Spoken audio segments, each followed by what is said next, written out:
Coming up on today's show, Asics or botnets? What's the long-term solution to our medium-term problem? Why isn't it simple to be a miner? Jeffrey Tucker and I talk about a Bitcoin standard, the hard money crowd, and once and future conferences. Can validation nodes be the solution to centralization? All this and more on today's episode of Let's Talk Bitcoin. Hi, and welcome to Let's Talk Bitcoin, a twice-weekly show focused on the ideas, projects, and people building the new digital economy and the future of money. We've turned the Let's Talk Bitcoin subreddit into a place for listeners to do some of the prep work for us by submitting topics, questions, or comments. We're going to try and use this as much as possible, and submissions with more upvotes from other listeners will make it onto the show much faster than sending an email. To participate, visit letstalkbitcoin.com/reddit. That's REDDIT. Or visit the Let's Talk Bitcoin, all one word, subreddit. My name is Adam B. Levine. I'm a writer and speaker who likes to talk about complicated topics in understandable terms. Joining me in our twice-weekly search for clarity, Andreas M. Antonopoulos is an expert in distributed systems and decentralized networks. Hello. Dr. Stephanie Murphy is a scientist and syndicated radio host. Hi there. Thanks for joining me again, guys. We're going to start off today's show with some listener mail. This one entitled Asics or Botnets. Hi all, I wanted to comment on the Asic debate you've been having lately. I considered this question some time ago, but decided I was in favor of Asics for a reason you've not yet mentioned. That reason is botnets. Restricting the hashing function to commodity hardware will allocate the biggest share of the network to botnet owners and those who administer big iron. I recall this was the case pre-GPU, and I prefer the current situation over that. Sincerely, Super. That's an interesting comment. Could an ASIC potentially be compromised or infected with malware that diverts some of or all of its mining power to somebody who essentially owns a botnet? Sure, absolutely. Why not? I mean, there is plenty of evidence of malware compromising firmware systems. And especially since a lot of these miners are USB devices, the accounting side of things is managed by PC. Yeah, why not? However, I think the one thing that's missing in both cases is that it would be very noticeable, right? I mean, wouldn't you notice if your ASIC miner stopped paying you? That's true. And you'd probably notice, like, we talked about this article once, where there was, I think, a pretty famous gaming community of some kind that got compromised by some malware, and this person was using all these fancy GPUs to mine for Bitcoins, and people noticed when their graphics cards started burning out. Yeah, I think it would be noticeable if you were compromised in a botnet, unless they were like super sneaky or you were pretty much not paying attention to it. The compromise is between super sneaky and profitable, right? Because if you want to be profitable in mining, assuming that the proof of work was CPU friendly, and you want to be profitable, you need to really run that CPU, which is going to show up in terms of heat, in terms of fan noise, in terms of electricity consumption. Unlike Trojans that send out spam that don't really consume too many resources, this would be very noticeable, at least to those who use their systems, because the systems would be quite unusable when these mining machines were running. You know, I think that that's correct, but it actually sort of further makes the listener's point by moving back to a commodity-based hardware. I mean, because really what we're talking about is centralization as specialization, right? You centralize power by having people specialize in paying attention to this stuff and doing these particular processes and running this particular type of operation. So that means that if you move away from that system, then you move towards a more generalized solution where people who are not experts and people who do not have the sort of skills required in order to be able to, you know, immediately tell that something's going on with their computer are the ones who are potentially being impacted by this. And oftentimes, what I think these botnets hit, they're not hitting people who already have Bitcoin. They are actually hitting people who don't already have Bitcoin, but who have the potential to run Bitcoin if the hardware is powerful enough to do so. That's the primary thing, is just the difference between specialization and centralization. One of the things that we talked about a lot in our ASICs mining discussion was the powerful incentives that have essentially led to ASICs coming into existence.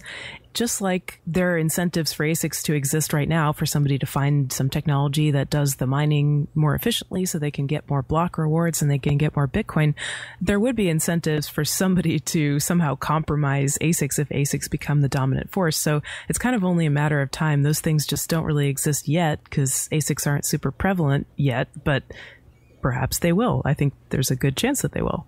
So we always come to the question, if we could turn back the clock and if we could fix the problem so that ASICs weren't a thing and that it was all about CPUs, ASICs and GPUs aren't a thing and it's all about CPUs, then is that something that actually helps the situation? Because, there are botnets out there that have, more than 3 million, 4 million participants in them. And I think given the relative size of the Bitcoin using community, that in fact would be a dominant force if we were restricting to CPUs. Well, it will be a dominant force anyway for currencies like Litecoin, Feathercoin, or others that are more CPU friendly in terms of mining. And then the largest botnets are actually in excess of 10 million machines, have been found. Sometimes the sizes are approaching 15 million machines. Most security experts speculate that there's bigger ones that we don't know about yet. I think this is an interim problem. It's a medium-term problem because if you play out this thing over the long term, restricting supply by focusing on ASICs as the major proof-of-work mechanism will essentially concentrate mining in the developed world and keep it in the hands of those who can buy and cannot be banned from buying ASIC mining. In the long term, if you look at CPU mining, the botnets are dwarfed by the regular users of the currency running their own rigs or running their own mining within their wallets. I don't see that as a long-term problem, but it is very much a medium-term problem. The incentives are there and it is going to be used, absolutely. Okay, but how do we get past that? Because I agree with you. I think that if you play this out, it's not a long-term problem. It's a problem that only happens while adoption is still kind of getting to that point where it's able to break past those numbers that are contained by existing botnets. To the listener's point, ASICs are preferable to that because it's not a distinctly malicious force. Instead, it's just a smaller number of people who are able to control the network, but it's still a smaller number of people. So you've got ASICs as a short-term solution to a medium-term problem.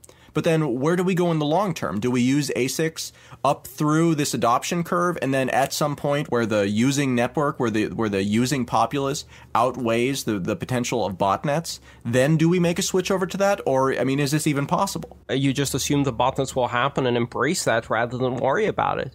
If a third of the hashing from the network came from botnets, I don't see what the big deal is. Right, I agree with you if it was a third, but that's not what we're talking about. If we're talking about a using base of maybe 1 million people worldwide, and you have 3 million or 4 million computer-strong botnet come on board and start mining in a paradigm where only CPUs can mine, then you're not talking about a third, you're talking about 3/4. Am I wrong? Are the using numbers much larger than I had thought? I think the using numbers are larger, and I don't think you can easily marshal a botnet of that size. But yeah, that's a concern. Again, though, I don't see what problem it would cause, because this is a massively distributed mining exercise that probably doesn't have a single owner. If you had a botnet, the probability of one person controlling all of that botnet and all of the mining that happens through that and being malicious is much lower than the played out possibility of concentrating all of the mining on ASICs that are difficult to get. That's a good point that I hadn't thought of before. If there's an incentive to create botnets, then that incentive applies to everybody, right? So there could be multiple parties that sort of have like competing botnets. So it's unlikely that one is gonna end up doing, a 51% attack or something. So those are the facts on the ground. Botnets today are monetized through spam, but Bitcoin is a much better form of monetization. The inevitable future is either botnets and ASICs or just botnets. You don't have a future where botnets don't exist. And if they're not mining Bitcoin, which I think they probably will, even at the marginal utility, they're going to be mining Litecoin and Feathercoin and other coins. So botnets are very much part of the internet computing infrastructure. And I don't have a problem with that. It's a very distributed and diffuse system. But if you concentrate ASICs and continue on this curve, eventually the only profitable ASICs will be very small nanometer feature ASICs that are very difficult to achieve. As a result, you're going to concentrate mining in the hands of the very few. And also you're going to drive the difficulty up to a level where you have the possibility of a significant shortfall in hashing power. That's my main concern. My main concern is that you take the difficulty up, then a big chunk of the network leaves, either on purpose, maliciously to crash Bitcoin, or for whatever other reason, and suddenly you're left with a difficulty that can't mine you a block for weeks or months. Then what? So does this change anything? We've been kind of talking around a path forward on this. We've gotten feedback from kind of both sides of the issue, and honestly, it seems like people are about 50-50 split, whether or not they view ASICs as a concern because of the centralization, or if they think that ASICs are the solution through some manner of centralization, but that after they eventually become very inexpensive and commodified, that that'll be the solution. You know, I mean, again, we talk about the other $6.5 billion. Well, the thought is that if they can afford a phone, and if ASICs become so prevalent and so common, then an ASIC will probably cost less than a phone and actually be able to produce some sort of meaningful value for you. You know, is that a long-term future that could potentially play out too, that wouldn't be so bad? Or do we think that it's much less likely that it would go that way? The way the double SHA algorithm works is that the orders of magnitude difference between an ASIC and a CPU will continue to persist. And not just that, but you're going to have orders of magnitude difference between a 28 nanometer ASIC, a 25 nanometer ASIC, and a 20 nanometer ASIC. So the problem is you're going to go from, I can buy a 1 mega hash ASIC, but someone else can go out and spend $100,000 and go to a very exclusive fab in South Korea and buy a 1 terahash ASIC. There's only, a few hundred of those. That's what's going to lead to the centralization. It's not just the difference between ASICs and CPUs. It's that each generation of microchip compression and Moore's law advancement actually accelerates ASICs even faster. And the double SHA algorithm is such that you can optimize it very, very nicely by reducing the die size. I mean, the problem is this algorithm is very ASIC friendly. And the end result is that it concentrates not just in ASICs versus CPUs, but in the smallest die ASIC versus all the other ASICs. So now we're already seeing movement in the 28 nanometer space, the 25 nanometer space, and the assumption is that we'll see smaller stuff soon. Yes, it can continue getting more efficient, but isn't there a point of diminishing returns in this situation? Isn't there a point beyond which it just can't get any smaller and still contain all of the components that are required in order to make it work? Nope, it just gets smaller and smaller forever until it's infinitely microscopic, and pretty soon you can't even see it, and it's mining like 1 billion bitcoins a second. Yeah, not. I mean, it's still going to mine fewer bitcoins as the difficulty goes up, but for the last 25 years, Moore's law has continued to operate, and basically what the SHA algorithm, the double SHA algorithm, does is it puts us right above the edge of Moore's law. So it can operate almost at Moore's law efficiency in terms of improvement. And that means that your hashing power is going to more than double every 18 months in terms of what you can put out for a certain amount of energy and in a certain die size. And that is going to lead to ASICs that come out at 14 nanometers being 100 to 1,000 times more powerful than ASICs a couple of generations before them. So we've been talking about this from the perspective of what's good for the network, but it sounds like what you're telling me is that even from a miner's perspective, unless you're planning on making a continual investment in ASICs, that ultimately it's a relatively short-term investment because the technology that's going to come out just a little bit after is going to, again, have that same sort of jump where you go from GPUs to ASICs or CPUs to GPUs, where the next level of the technology basically invalidates all of the previous levels of the technology because it's so much worse. It reminds me of that ad where the guy's got the brand new phone, and as he's unpacking it, the truck goes by, which has the next generation brand new phone, and the daughter turns around to him and says, "You dummy, you bought the wrong phone." You bought the wrong ASIC. Yeah, exactly. It's like, yay, my new ASIC came. It's a year late. And by the way, the ASICs that are now on the market are doing 100 times the hashing power, and as a result, I'm generating pennies.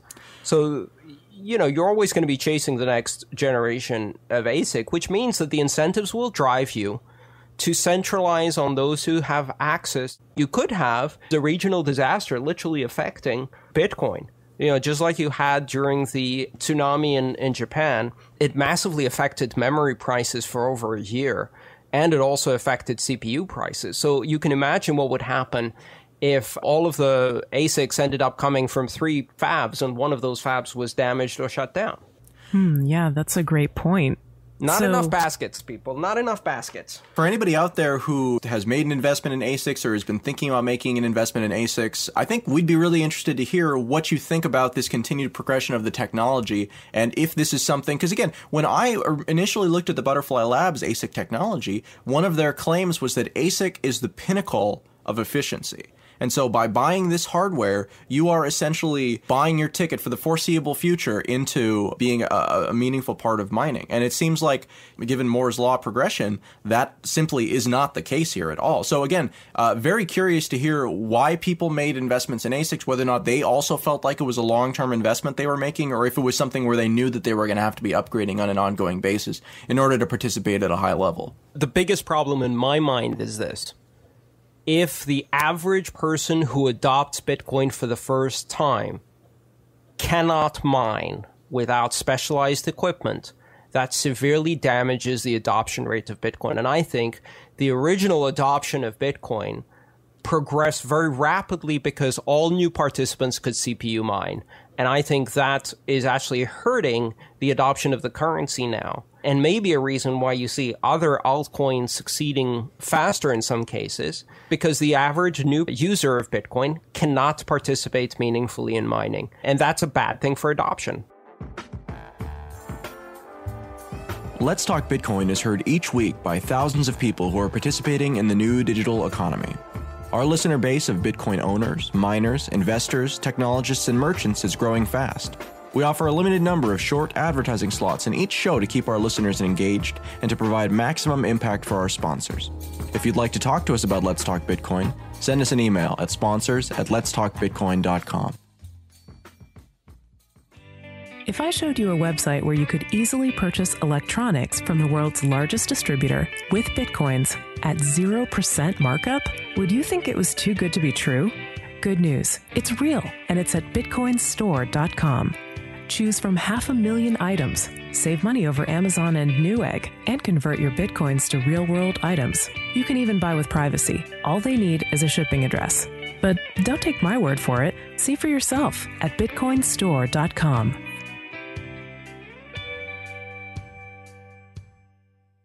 So it's hard to set up mining equipment. This is the thing that I have learned after spending a couple of days last week looking at the Primecoin client, trying to figure out how to set it up for mining, trying to figure out. And so one of the things that really seems like a barrier to entry into the mining space beyond even the hardware is kind of wrapping your head around the software, because it's not very user friendly. You know, in general, it's something where it seems like you have to be kind of tech savvy in order to really participate on any sort of meaningful level at this point. Do you guys see any developments trying to address this problem, or is trying to make the mining process itself, or setting up the software for mining, into something that's more user friendly for people who, don't necessarily run Linux servers? Oh gosh, GUI miner is the first thing that comes to mind, but that's only for Bitcoin and Litecoin. I was wondering if the Primecoin client has a built-in miner like the Litecoin client used to. It had a thing for solo mining. No, it does not. No, it does not. That's why I downloaded the client, and I was very disappointed to see that it did not. No, the way that people are mining Primecoin right now, actually, there was a story that just crossed my desk. There was a set of instructions that went up on how to use, I believe it was Amazon's cloud computing service, to set it up simply. And so like 18,000 people followed the instructions because everybody was very excited about Primecoin, and actually took down part of the service trying to maximize this. Because again, the potential return, that's the thing about these altcoins, is that regardless of whether or not it's going to work, you want to get some upfront. Most people want to get some upfront because they're, like a combination of like a lifeboat and a lottery ticket that gets more expensive as time goes on. And at any point, people could just pile into it, and if they do, then your very small investment, relatively speaking, becomes very large, relatively speaking. There are a lot of people out there who chase that early adopter thing, that missed it with Bitcoin, and so are really trying to find the next set of altcoins that is going to be that. And it's a difficult game to play, especially when the mining is so hard to do. I mean, I would not be in mining if GUI miner didn't exist, to tell you the truth. I'm not into typing in command lines and stuff like that. I mean, maybe I could figure it out if I really put my mind to it, but it's not super intuitive to me. Yeah, I think what Primecoin needs probably is a version of GUI miner that mines on its own unique algorithm, and somebody will make it eventually, but in the meantime, it's like Revenge of the Nerds. The people who can figure out how to mine are going to get the most rewards when the difficulty is low, before something like a Primecoin GUI miner comes out. when you introduce a new altcoin, do you think that it's an intentional choice to not put out there really easy to use mining software, to put out like the easy to use wallet application so anybody who wants to use the wallet can use that, but to artificially limit, to just not develop the tools to make it easy to mine so that you can not pre-mine, but still have a smaller pool to compete against? Perhaps, but I think it's more just that developing those tools that make it easy and simple to mine takes effort. And when somebody introduces an altcoin, it's usually just a labor of love. It's a side project. They have a day job and they don't have time to make extra tools, and that all requires time and effort. So they just don't sort of have those things up front. And then nobody wants to invest the time and effort to develop those tools until they know that perhaps this coin is going to be successful. It's actually going to be something. And so it takes a little while to get the ball rolling. But I can see how it could feel like kind of a conspiracy, like they're trying to keep people out because they want the people who are in the know and who can figure it out to be able to be the first ones to mine so that they get all the coins when the difficulty is really low. If it is a conspiracy, it's a really dumb conspiracy because, again, I'll go back to the fact that adoption is driven by people being able to dual purpose their systems to do mining. That's a very, very powerful adoption driver. And to miss out on that in order to pre-mine a coin is to decide that you want to own 100% of nothing rather than 1% of a lot, which is always a bad decision. But I think what you're seeing here with GUI Miner and the difficulty in the mining software is a direct reflection of the proof of work algorithm. Because it's impossible to do any kind of profitable or even marginally interesting mining, making 10 cents over a week of mining is not my idea of doing anything useful. Because you can't do that with CPU, you need GPU or ASICs. That means that the mining software itself has to deal with hardware drivers for GPUs. It has to build in the OpenCL libraries for doing NVIDIA and ATI matrix math in the GPUs. And it has to load USB drivers to run external hardware ASIC and FPGA miners, which is why all of this software has become so complex and why you can't just run a nice Java-based GUI miner. Well, you can, but you're going to make 10 cents in a week. I think all of this is really reflecting the fact that the proof of work algorithm incentivizes mining centralization. And that means less software available, less people participating, and slower adoption for the currency.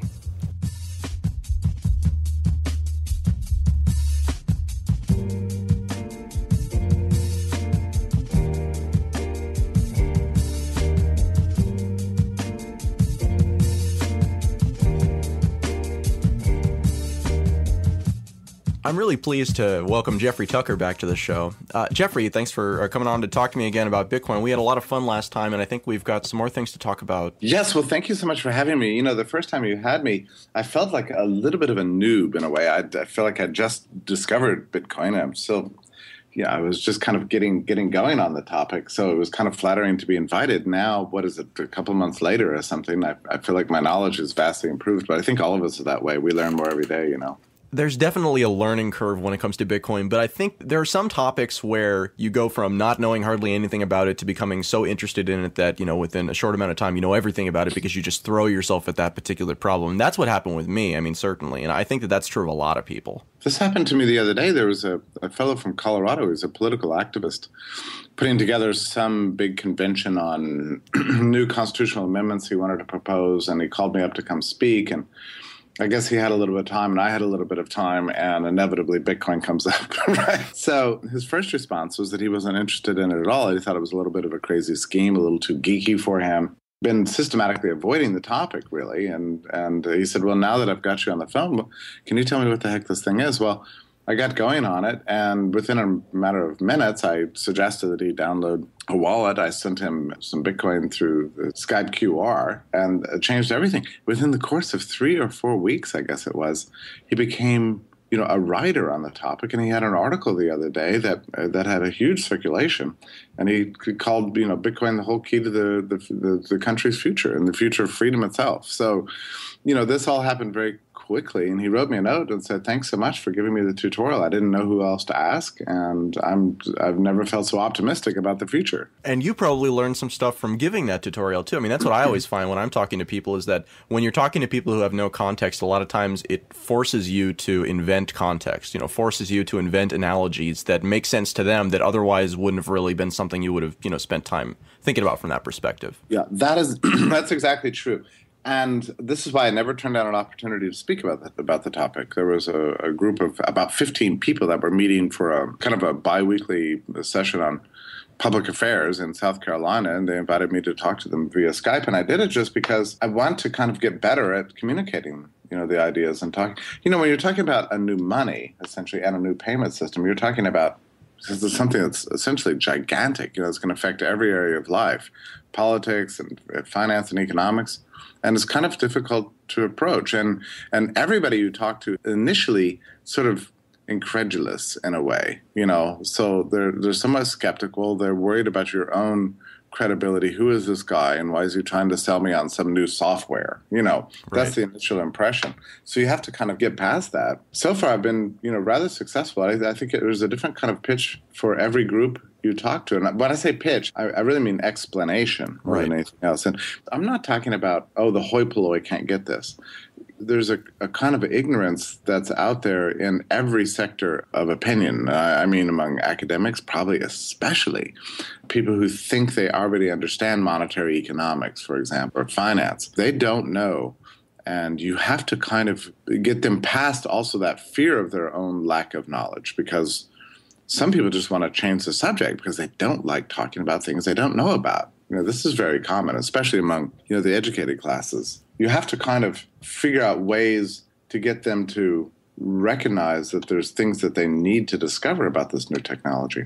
In this same vein of thinking about things from different ways, one of the things that I asked you about when we first spoke about Bitcoin very briefly, and that has continued to be on my mind, is this idea that a country or countries eventually would move to a either Bitcoin-based currency or a Bitcoin-backed currency.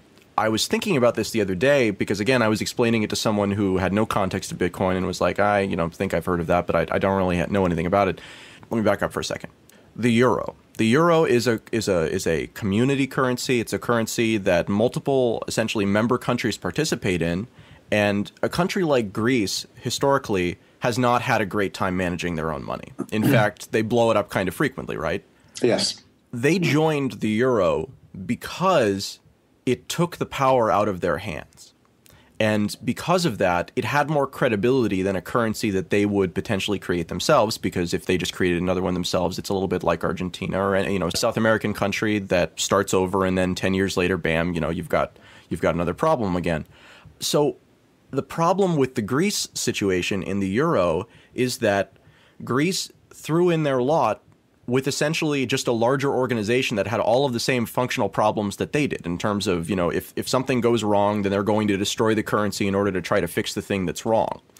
You look at a currency like Bitcoin, if you look at it from that perspective, from taking responsibility and therefore blame away from a local government, it actually serves all of the same function as the euro does in that context, except it doesn't have the problem of having someone at the top of the chain who still can do whatever they want, and it just takes the control away from the local, but it still gives it to some small group of people at sort of the international level. I mean, you see where I'm going with this? Yeah, I think it's a mind-blowing scenario in a way.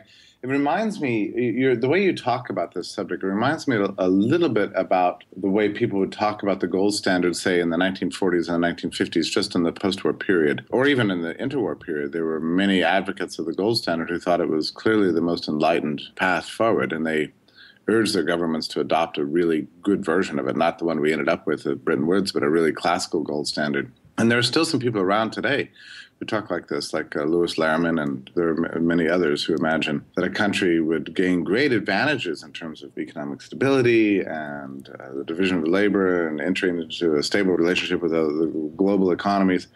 There's so many advantages to the gold standard, and the same way there are advantages, I think, to Bitcoin, far more, actually. The problem, I think, with the whole scenario is that it kind of depends fundamentally on an enlightened political class. And that is in rather short supply. This has always been the problem with brilliant monetary plans that rely fundamentally on the leadership of a country making the right choice. Quite often, the leadership doesn't have the incentive, actually, to make the right choice. And especially in the case of Bitcoin, this is a currency that is unmanipulatable, uninflatable. I mean, it provides no advantages to the governing elites, probably at all, except for maybe as a path to avoid economic collapse. So if it would be adopted, I think it would have to first come about as a result of an imminent calamity.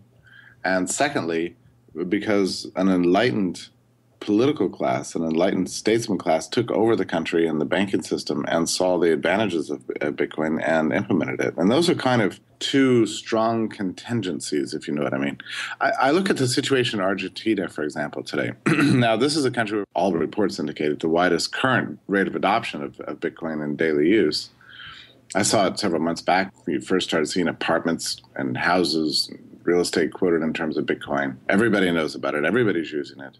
And things continue to spiral down in Argentina, and Bitcoin adoption is continuing. Now, if you saw some group of really tech-savvy, enlightened statesmen take over Argentina, they move to a Bitcoin economy, that is not an implausible scenario in an ideal world. But I think there would have to be a lot of things in place to make that possible. It certainly could work. What it would do to a nation's fiscal policy, I think it would, in effect, it'd be like imposing a balanced budget amendment that you couldn't violate. I mean, it would be very strict. It would automatically integrate that country into the world's economy. So protectionism and mercantilist policies would be essentially impossible. Capital controls would be impossible. Taxation would have to be extremely low and be based on a voluntary agreement between the citizens and the state.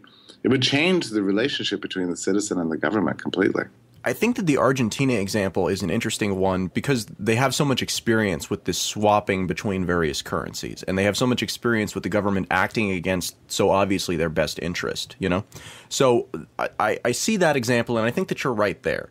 But you look at, again, going back to Greece, or really any of the Southern European states that have had such turnover in their political system, you know, where you're talking about multiple governments over the course of just a few years. In a situation like that, I don't know. I mean, it just seems like at some point, if both parties that are elected do functionally the same thing, then people either get it together to, you know, create a new party and elect a new party unless this, I mean, again, it just seems like that's a hard situation to control. But even beyond that, setting aside the governmental concerns, with a gold standard, you would need to have a government sign on. You would need to have your government say, yes, we're going to store this gold. It's going to be here and we're going to back the currency with it, because that's the only really functional way to go about implementing a transactable gold standard-backed currency.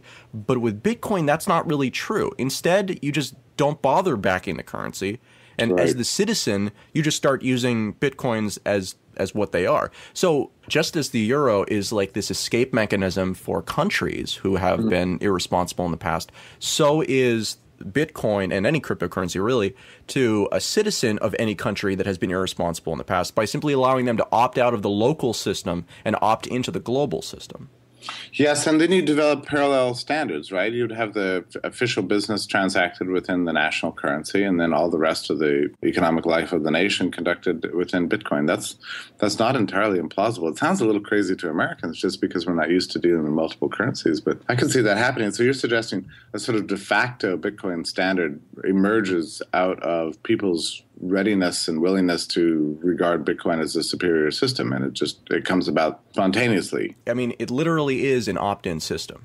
So, you know, the difficulty right now is the exchanges. Anywhere you look, there's difficulty with the exchanges, but it seems like the difficulty is there because this is such a problem.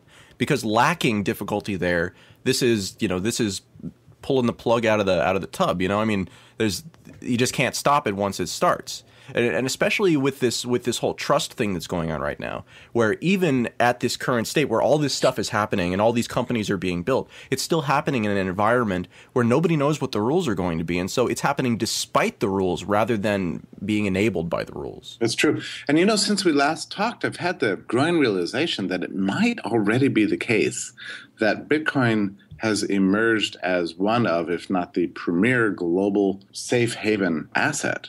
We don't know that for sure, but we'll find out very quickly in the next currency crisis. We could see the movement to Bitcoin dramatically increase and see another huge run-up in price as people flee government currencies into Bitcoin. Traditionally, this role has been assumed by precious metals, right? People, get into the futures markets and start buying gold. They start buying physical gold. They start investing in mining stocks, all these things. But the problem with gold relative to Bitcoin is its illiquidity as compared with Bitcoin. I mean, Bitcoin is also a payment system, so the asset you hold becomes tradable instantly and globally. You can't say that about gold. So it's very possible that Bitcoin is in the process of displacing precious metals as the kind of safe haven asset in the face of monetary collapse and upheaval. Jeffrey, you're putting on a conference in October of this year that I'm actually really happy to be speaking at. Can you tell us a little bit about how you decided to go from, brand new to cryptocurrencies to, holding a conference? Right. Well, so yes, I developed a sort of insatiable desire for information about it, and I'm very anxious to broaden the discussion out. Trying to think about the history of Bitcoin. I mean, initially it was a tiny group that was interested in it. A sort of web-based geek community, high-tech dreamers. But the knowledge has been spinning out gradually into ever more sectors. One of the purposes of this conference is I wanted to bring together monetary experts, economists, technicians who understand code and cryptography with people who are real live Bitcoin merchants and put us all together in the same room. And also people who are interested in the political implications of Bitcoin and put us all together in the same room and talk about the implications that Bitcoin has for the future. And the point is to broaden the discussion, to roll it out among a wider group of people so people can start taking it seriously and find the topic essentially unavoidable. And I'm very excited to see, what happens at this event, because it's a kind of a boutique event as compared to, the Bitcoin 2013 conference. We're giving people a little bit more time to reflect. The reason I did it is that I was frustrated at the absence of this kind of conference. The people who should be talking about this, essentially are not. And I sat there puzzling about this for a few weeks, wondering why something, especially because I'm located in the southeast of the United States, and I wondered why there wasn't anything in my neck of the woods. So I just decided just to kind of do it myself. I mean, who's going to stop me? That was sort of my attitude.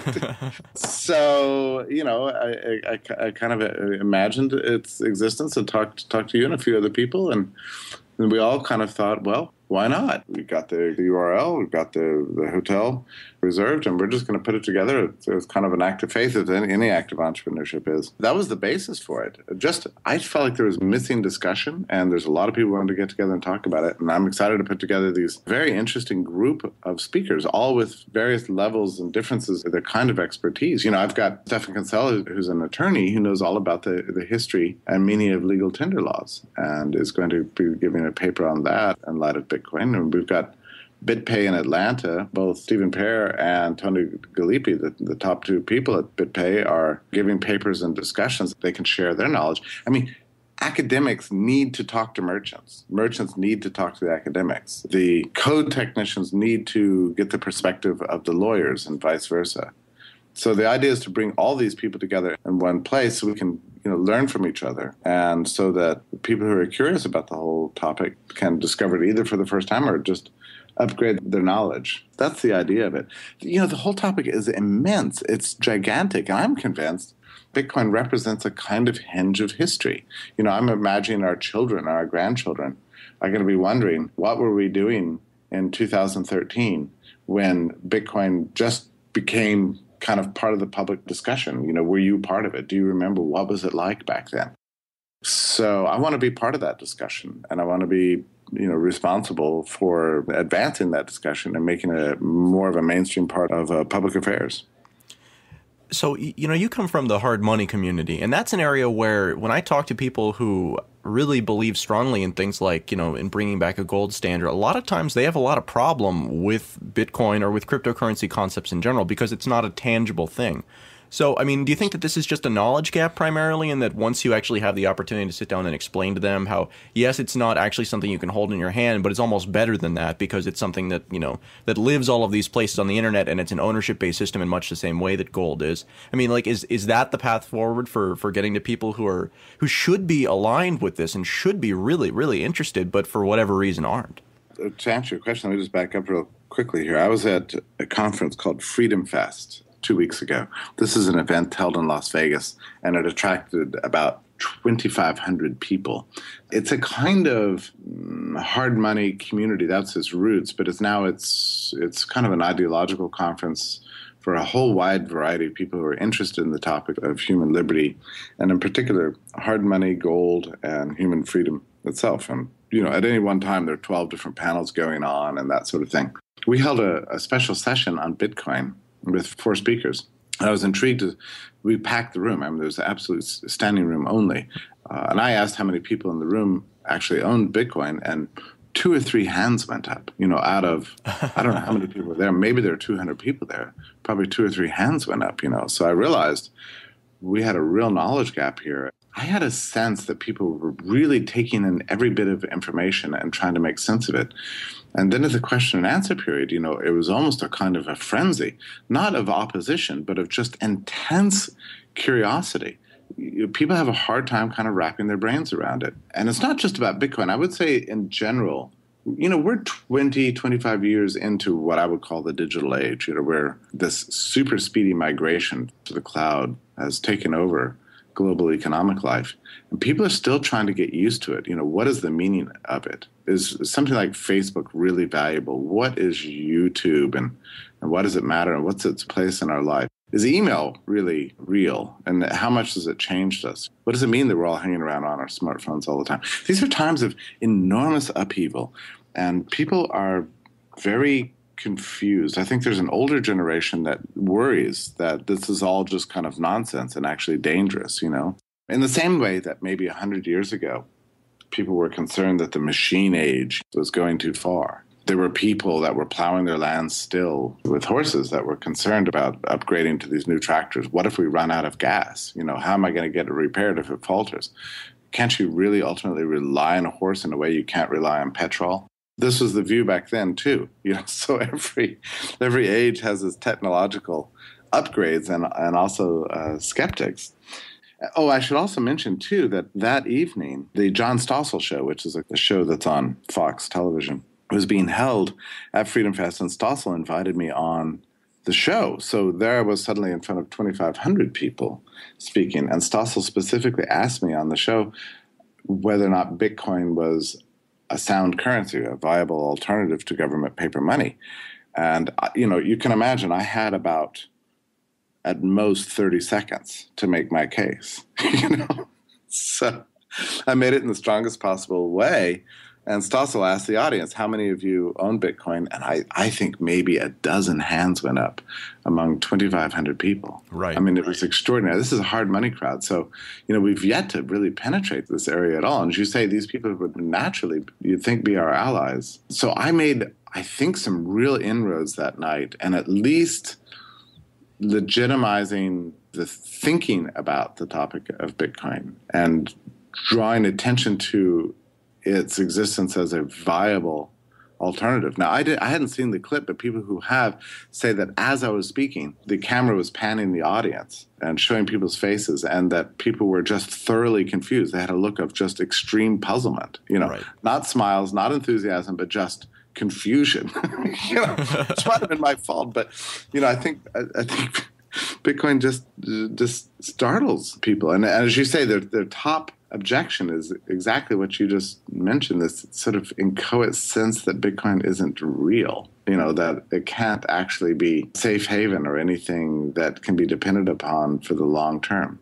You know, you've got a certain anachronistic feelings that people have towards gold because they can touch it and feel it. Now, the younger generation They don't have this impulse at all. These are people who live and breathe the digital world all the time. They understand that code is the real deal, that the real activity and dynamism of life is taking place within the cloud, with digital media. And they're looking to a future where this is going to continue to be true. But an older generation just isn't quite ready for it yet, just not used to it yet. I've got a quote for you here. This is one of my favorite quotes, actually, from Douglas Adams. Anything that is in the world when you're born is normal and ordinary and is just a natural part of the way the world works. Anything that's invented between when you're 15 and 35 is new and exciting and revolutionary, and you can probably get a career doing it. Anything invented after you're 35 is against the natural order of things, and you'll have nothing to do with it. That's beautiful. When was that written? That is so nice. Yeah.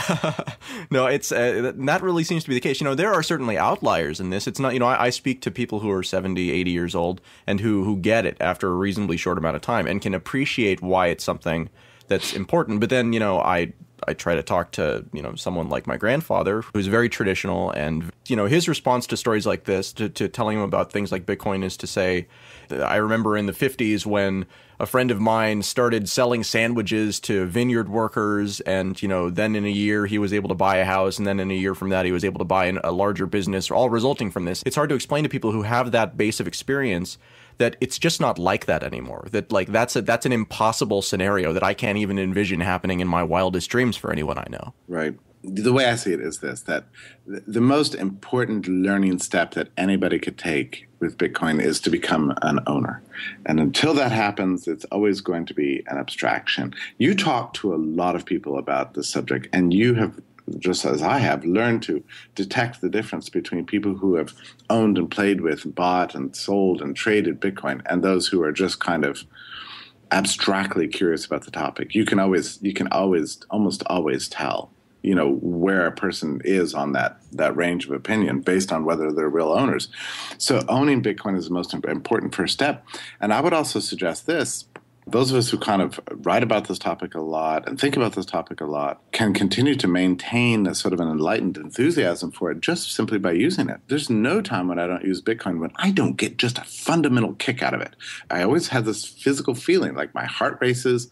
I'm seeing visions of the future. I get super excited. I'm blown away by just how fabulous the technology it is. And I step back like a child and go, oh my God, I can't believe I just spent this free market digital currency across geographically non-contingent. I'm able to trade Right. with anybody instantly with this tiny little private wallet that I have. It's such a kick.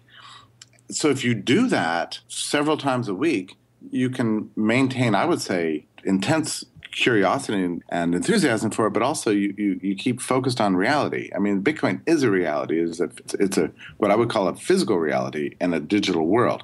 So having that tactile experience with it, I think, is the key to keeping us enlightened, enthusiastic, and comprehending about its implications for the future. When I was in Vegas, there were a handful of Bitcoin experts or enthusiasts there. And of course, we met for lunch, right? It was the most exciting lunch of the entire week because I'm there with these 5 or 6 guys. And we had just this constant animated discussion about Bitcoin. It was so exciting. Somebody brought out their 5 Bitcoin coin that they actually purchased, I think, on eBay. I forget now what the name of those things are. It was so exciting. We all passed it around. I took a picture of my iPhone, posted it on my Facebook. It was a thrilling time. And then at the end of the lunch, the bill came. Well, I didn't have any cash. Somebody threw down the credit card, and I said, look, I'm not going to let you pay for this whole thing. Even for those of us who are living and breathing Bitcoin, it doesn't always occur to us to use it, in daily transactions.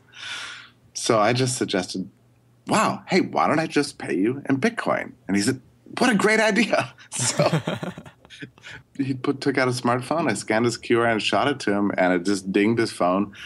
And other people at the table did the same thing. And next thing you know, we're all leaping out of our chairs, giving high fives in the middle of the restaurant, just about how great that experience was. There's something about going through that process of actually using it that keeps us really focused on the difference between the digital age currency of Bitcoin and the anachronistic, silly government paper that we call money every day. And staying focused on that, I think, is going to be the key to marking it in the future.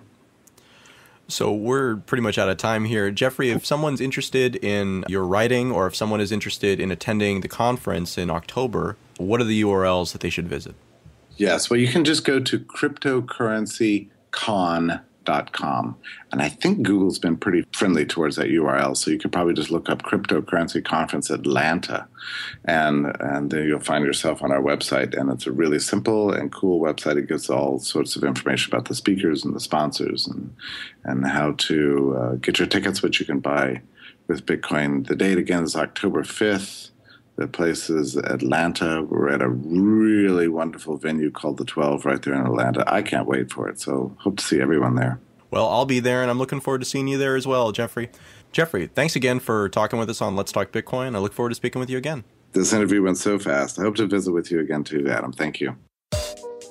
You're listening to Let's Talk Bitcoin, the premier audiocast providing news and insights that cover the rapidly evolving world of digital money. Our twice-weekly shows include analysis of late-breaking news, updates on key technical, business, and regulatory issues, and in-depth interviews with the key people driving the new digital economy. Let's Talk Bitcoin offers sponsors an attractive way to reach a targeted and savvy audience. For more information, email sponsors@letstalkbitcoin.com. EasyDNS is the Swiss Army knife for your domain names, helping meet their customers' individual needs since 1998. EasyDNS has been an outspoken critic of SOPA and CISPA. EasyDNS was an early supporter of Bitcoin, and now they are proud to sponsor this show. Do business with a company that shares your values. Get a 13% discount when you pay with Bitcoin. Go to bitcoin.easydns.com and be sure to use discount code LTB. Our next piece of listener mail deals with validation nodes.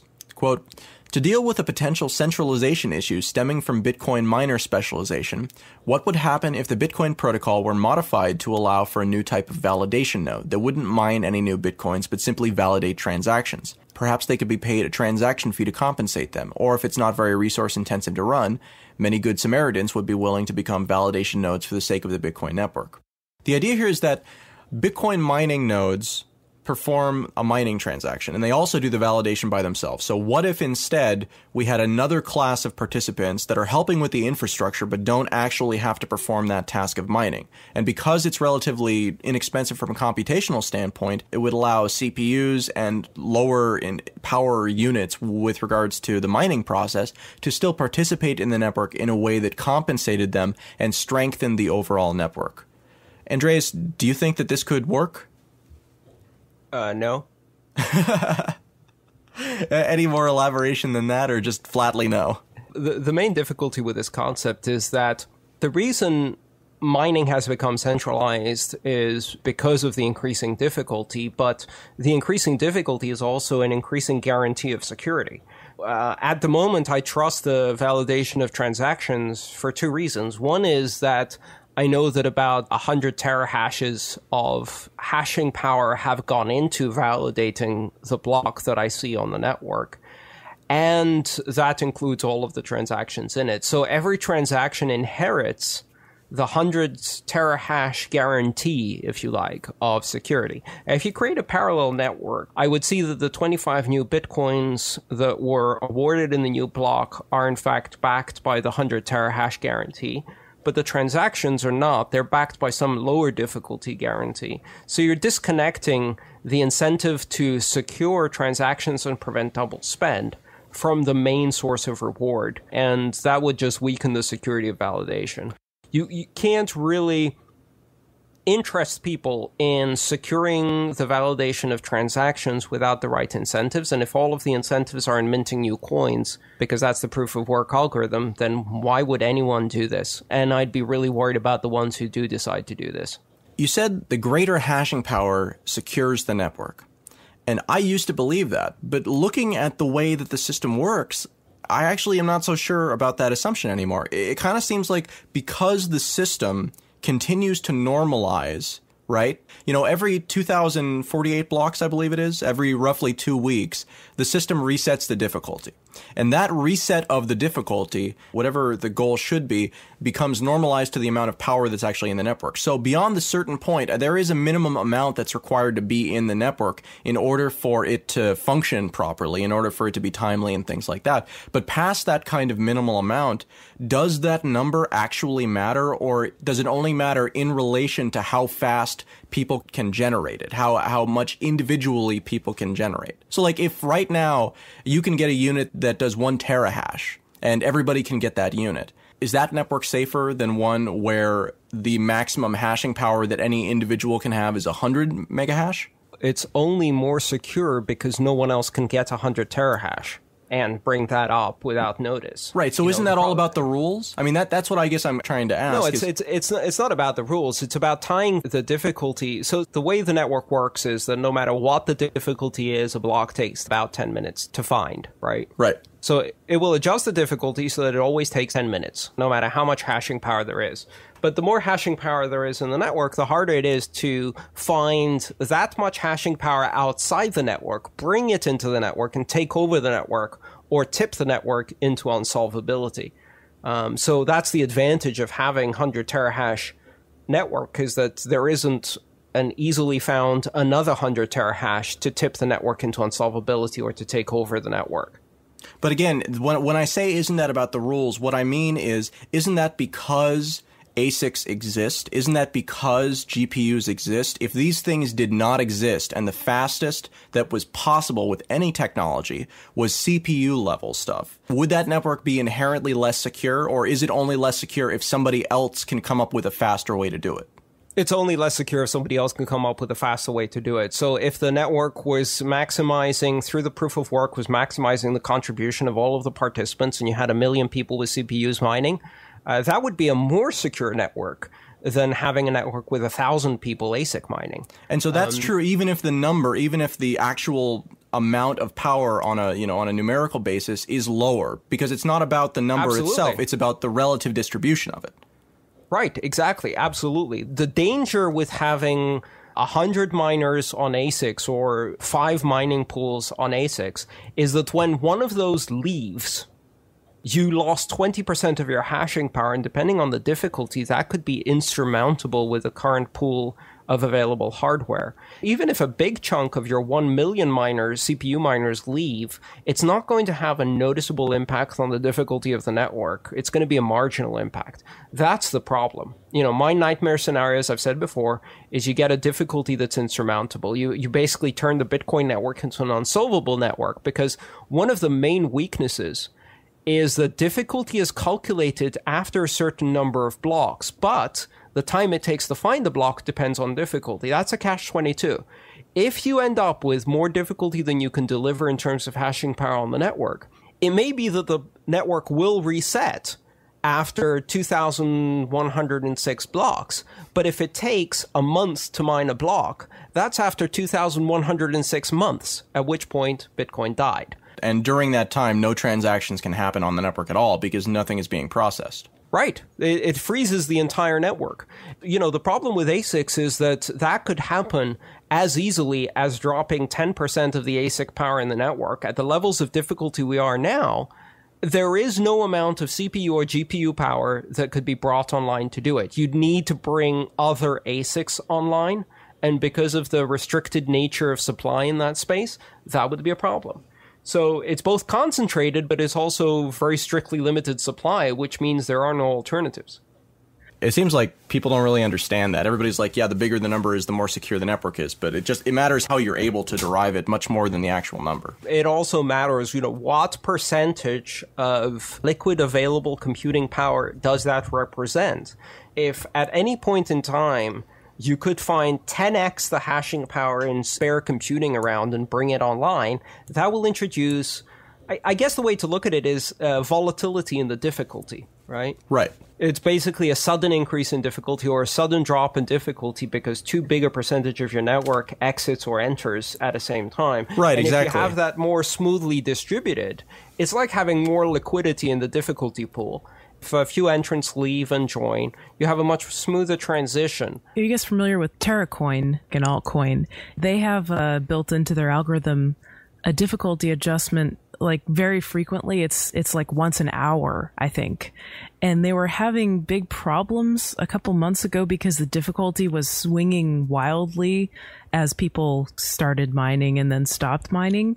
Now it's pretty crashed, and a lot of people have sort of like abandoned it because they think, I don't know, at least I think in part it's because people think, well, this is just kind of a flaw, and the difficulty is adjusting too often, and it can kind of like swing up and down wildly. So does that relate to what you were just talking about, like instability or not much liquidity, I guess, in the difficulty pool? TerraCoin is a prime example of what happens when you have a difficulty inversion, or it's almost like being upside down on your mortgage.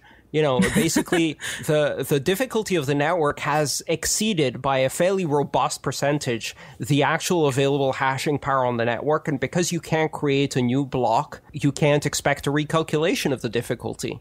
At that point, you have a really big problem. You either have to persuade somebody with an ASIC or several somebodies with an ASIC to join the network and revive it and bring an injection of hashing liquidity back into the network to revive it, and then hope that you can gradually reduce the difficulty. Yeah, I'm thinking of like a human body analogy. Somebody's blood pressure has gotten so high that it's difficult to pump their heart, and then their heart stops and you need to perform CPR to get the blood flowing again. Right. Exactly. This is the main concern I have in terms of the survivability of Bitcoin and ASICs, which is that if I wanted to take down Bitcoin, in my opinion, the weakest area is the reliance on centralized mining. I would basically buy up ASICs, get them mining all together at the same time for a period of a couple of weeks, make the difficulty shoot up, and as soon as the difficulty shoots up, pull out of the network. If you had blocks being mined every hour instead of every 10 minutes, Bitcoin would die. Simple as that. And that's a major existential threat to Bitcoin, and it's caused by the centralization on ASIC miners and the fact that there isn't enough supply to smooth over liquidity problems. This is what Dan was talking about. Dan Kaminsky, I think this is the main danger he was alluding to, which is this hashing power deficit, being upside down on your difficulty.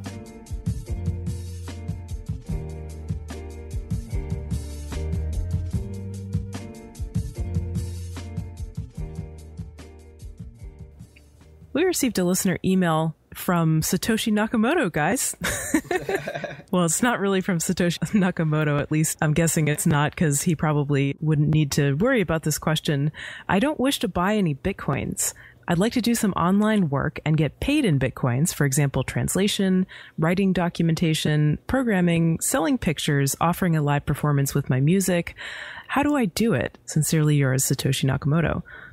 There are tons of ways. This is a great question. Some people just see the difficulty in acquiring Bitcoins by buying them, and they think, oh man, this is such a drag.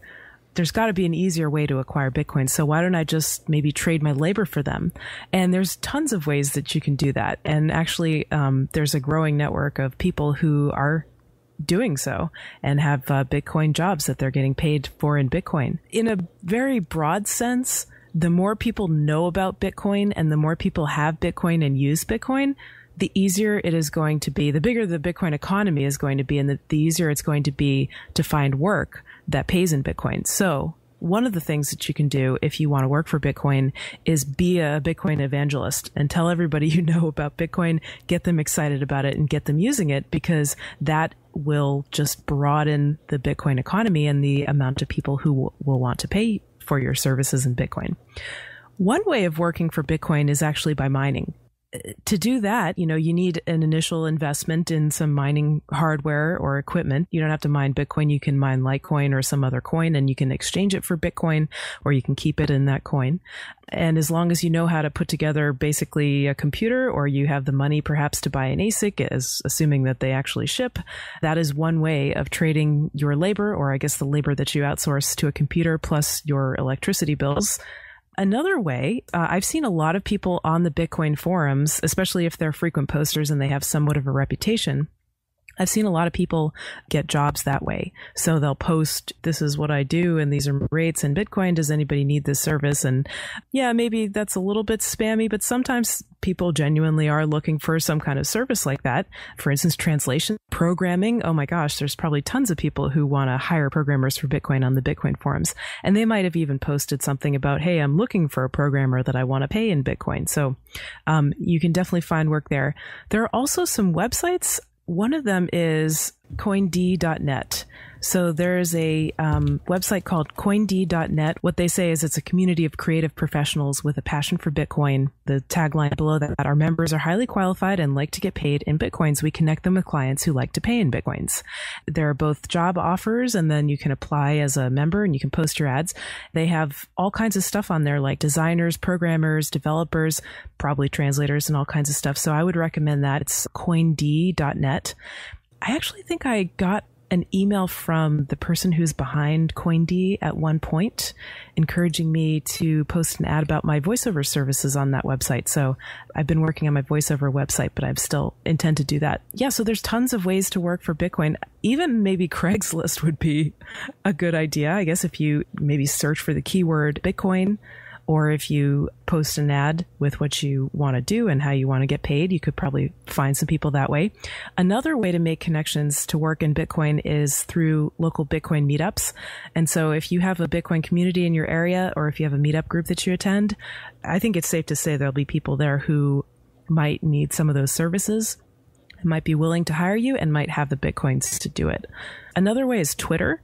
A lot of freelancers find jobs on Twitter by searching for hashtags of, need a translator or something like that. So you can search Twitter for somebody who posts a job of paying in Bitcoin, or somebody who needs a translator, and you can negotiate with them there. So there's tons and tons of different options about ways to work for Bitcoin. So hopefully that's helpful. Did you guys have any suggestions about how to work for Bitcoin? I've hired quite a few people actually through Bitcoin. Just want to explain some of my experiences. One of the locations I've used extensively is a Reddit forum called Jobs for Bitcoin, where I have 3 times advertised specific positions and hired people for contract work on Bitcoin. There's a lot of people advertising their skills there. Another potential option is using Elance, Odesk, or Fiverr, one of those 3 services, and specifying you would like to be paid in Bitcoin and arranging an offsite payment approach with escrow or something like that. Me persuading them, but I'm sure it could work the other way around. Selling a product or service by creating a store is another great way to earn Bitcoin. I've earned quite a bit of Bitcoin by selling products. I believe strongly that people do spend Bitcoin to buy stuff, and I know that because I've sold stuff for Bitcoin repeatedly, and in fact, every single day I make a small sale on Bitcoin. Open Bitcoin Store is one place where you can sell products and services. Alternatively, another one is CoinGig. CoinGig also offers the opportunity to sell products online in a store for Bitcoin. Or CoinDL if you are a musician or artist. Services, yes. Yeah, allows you to post like audio stuff. There's another thing that I thought of when you said selling services or products for Bitcoin, Andreas, which was BitMit. It's like an eBay for Bitcoins. And you can list items if you want to get rid of some extra stuff, or, even for instance, people sell things like precious metals, or people sell things like gift cards on there for Bitcoin. And they do have an escrow service as well, so it offers some protection for both the buyer and seller. And to your point, Stephanie, I've also hired people twice who I met at meetups to do contract work, as well as helped other Bitcoin professionals who were looking for help in specific areas, so the other way around. So yeah, the community approach is always the best way. Get to know the Bitcoin community, find out what they need, and deliver that product or service. If you'd like to be like Let's Talk Bitcoin, you can go to coinwidget.com and set up a tip widget, basically, or a donation widget. And it's really, really easy. It's just a little chunk of HTML. And then you don't need to go to any other website. You can just have it on your site, wherever it is, and you can solicit, essentially, donations very easily with no setup. Yeah, wow, this seems like there are tons and tons of options for acquiring Bitcoins without trading cash for them. Thanks for listening to this episode of Let's Talk Bitcoin. If you'd like to contribute topics, questions, or comments, please visit letstalkbitcoin.com/Reddit. We're going to try and use this as much as possible, and submissions with more upvotes from other listeners will make it onto the show much faster than sending an email. Thanks to everyone who provided content or music for this episode. And thanks to you, the listener, for listening. See you next time.